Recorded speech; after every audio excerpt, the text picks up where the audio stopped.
Hello दोस्तों, तो again आप लोगों का यूनिक इसी सेंटर में स्वागत है। तो जैसे कि आप लोगों को मैंने ऑलरेडी बता दिया था कि हम मैक्रो इकोनॉमिक्स का जो आपका एग्रीगेट वाला टॉपिक से उसके पढ़ रहे थे और चैप्टर नंबर 8 पढ़ रहे थे अल्पकालीन संतुलन उत्पादन।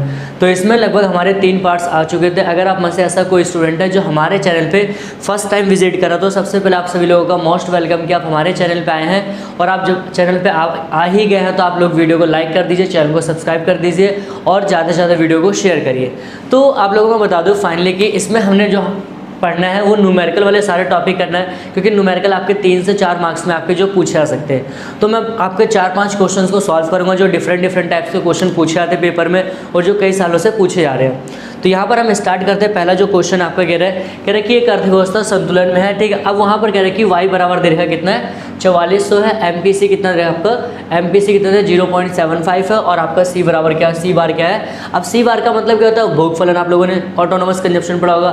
और एस निकालना आपको, आई निकालना है। क्या निकालना है, एस और आपको आई निकालना है। अब यहाँ पर क्वेश्चन को नोटिस करना है कि ज़्यादा आपका भोगफलन दे रखा है एमपीसी। एमपीसी का मतलब कहीं नहीं कि इसी को मैंने आप लोगों को बताया, इसको हम बी कहते हैं। तो इससे हमें थोड़ा सा एनालाइज करना होगा। हमारा एक फॉर्मूला जनरेट होता है। क्या जनरेट होता है, आपका उपभोग फलन आप कह सकते हो। तो सी बराबर क्या होता है हमारा, सी बार प्लस में बी वाई। यहाँ पर देखिए क्या होता है, सी बार प्लस में बी वाई।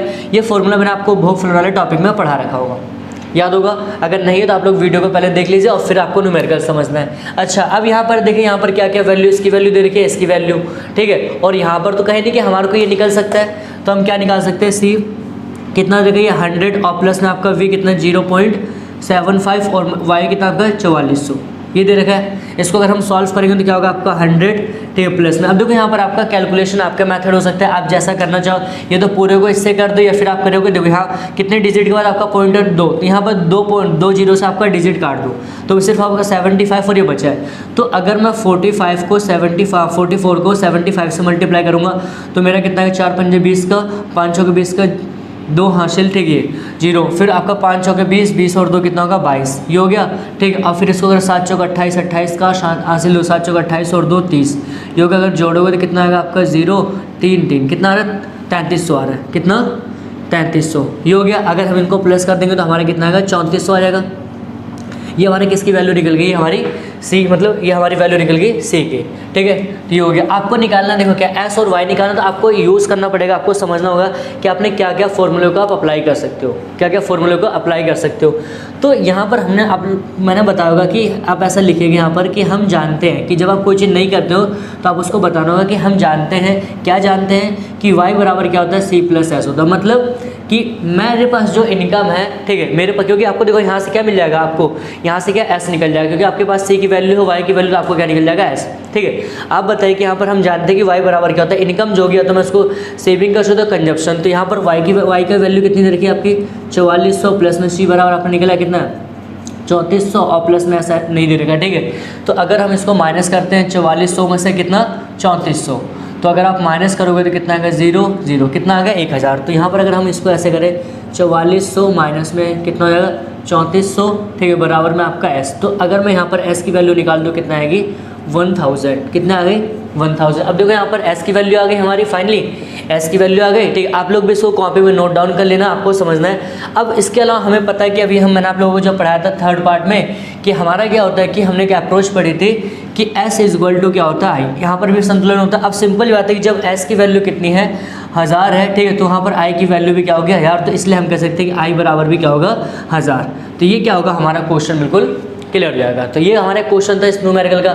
अच्छा, तो जैसे कि हमने फर्स्ट वाला क्वेश्चन देखा, अब सेकंड वाले में देखना है कि आपकी एस की वैल्यू दे रखी है कितनी है -25 प्लस में 0.55 और आई बराबर आपका दे रखा है 5000। आपको वाई और सी की वैल्यू कैलकुलेट करना है। तो अब यहाँ पर देखो कौन सी अप्रोच लगाएंगे आपको खुद देखना। तो अब यहाँ पर देखो आपका एडी वगैरह कुछ दे रखा है, नहीं दे रहा है, लेकिन यहाँ पर एक अप्रोच हमने पढ़ी थी कि दो तरह की होती है। क्या होती है कि एस इज इक्वल टू आई, हमने फॉर्मूला पढ़ा था। अब यहाँ पर देखो दोनों की वैल्यू दे रखी है, किसकी, दोनों की वैल्यू दे रखी है। तो हम यहाँ पर कैसे लिख सकते हैं, एस बराबर कितना रहेगा आपका -25 प्लस में आपका 0.55 और ये आपका कितना रहेगा 5000, कितना रहेगा 5000। अब इसको हम अगर टर्म को चेंज करेंगे तो कैसा हो सकता है आपका 0.5y, ठीक है 0.5 y और ये आपका माइनस का तो उधर आगे जाएगा प्लस का, कितना आपका 5000 प्लस में आपका कितना आएगा 25, ये हो गया। अब इसको अगर हम आगे सॉल्व करते हैं तो कितना होगा आपका ये 5000 कितना होगा 25, कितना होगा 5025। अच्छा तो यहाँ पर क्या होगा वाई बराबर क्या लिख सकते हैं हम 5025 बटे में कितना होगा 0.25, कितना 0.25। अच्छा अब यहाँ पर देखिए इसको शॉर्ट आउट करती है, पॉइंट को हटा के ऊपर एक पॉइंट लगा लो। तो अगर आप काटोगे इसको 5 के पार से तो 5 धाम में 50 और 50 में 25। अच्छा सबसे इंपॉर्टेंट आपको समझना है कि हमने यहाँ पर 5 धाम में 50 ठीक है यहाँ तक समझा रहे हैं, लेकिन हम इसके बाद ही हम दो टर्म्स को ले रहे हो तो यहाँ पर आप ऑलरेडी क्या होगा आपका एक जीरो बढ़ेगा, फिर 50 में 25 और ये जीरो, मतलब कितना आएगा आपका वाई बराबर कितना आ गया 10,050। ठीक है ये हो गया आपका 10,000 कितना हो गया 50। अब यहाँ तक हो गया। अब हमने पढ़ा है कि आप वही लाइन ले सकते हो कि हम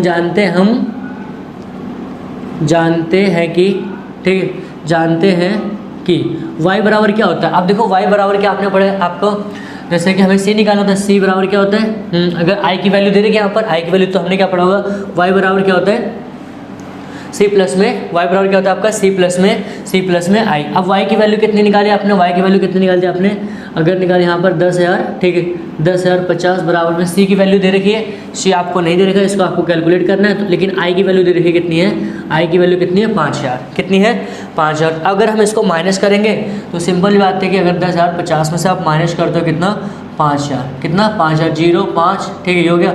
अब 10 में से कितना आएगा 5,050 आएगा, कितना आएगा आपका c बराबर अगर हम सॉरी यहाँ पर अगर हम माइनस कर देंगे तो मतलब आप इसको लाके कितना कर सकते हैं, देखिए कि 10,050 माइनस में आपका कितना आएगा 5,000 ठीक है कितना 5,000 तो और बराबर में आपका c, तो c की वैल्यू कितनी आएगी आपकी यहाँ पर हमारी 5,050। तो इससे आपको क्या मिल जाएगा यहाँ पर c की वैल्यू। आपसे यही क्वेश्चन में दो क्या था निकालने के लिए आपको क्या निकालना y, तो y हमारा निकल गया कितना है 10,000 मतलब 10,050 और यहाँ पर क्या था c की वैल्यू कितनी आ गई 5,050। तो ये आपको क्वेश्चन ऐसे करना होगा। तो हमें